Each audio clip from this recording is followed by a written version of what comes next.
Qui est commun avec, entre la maternité et la pédiatrie. Première étape, l'accueil du patient. Un diagnostic sommaire est effectué ici. Maux de gorge, fièvre, boutons sont le lot classique de la rougeole. Nous, on leur met ce genre de masque. On a des masques pour les enfants, les plus petits. On leur pose le masque. Quelquefois aussi, on le pose aux parents. Pour la pédiatrie, donc après, on les envoie dans le service. Le personnel soignant les isole un petit peu pour pas qu'ils soient en contact avec les autres patients dans la salle d'attente. Et le niveau 3, normalement, n'est pas accessible au public hors particulier. Donc, Deuxième étape, la prise en charge du malade. Un véritable parcours d'isolement débute alors.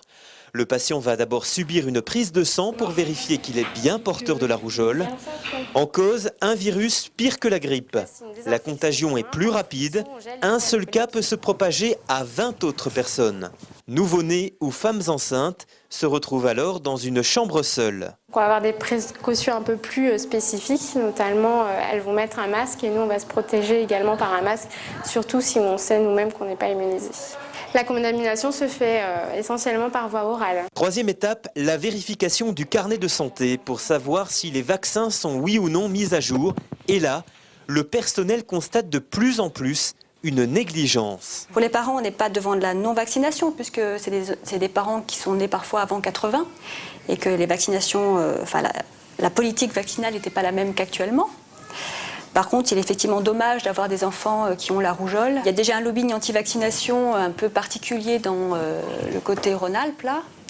Et puis, il y a aussi certaines fautes médicales, des médecins qui, pour je ne sais quelle raison, ont décidé soit de ne pas vacciner ou d'attendre que les enfants soient plus âgés pour le faire. Il n'y a pas d'opposition contre la rougeole. 38% des complications sont observées chez les tout-petits. Une première vaccination est faite à 1 an, puis au cours de la 2e année.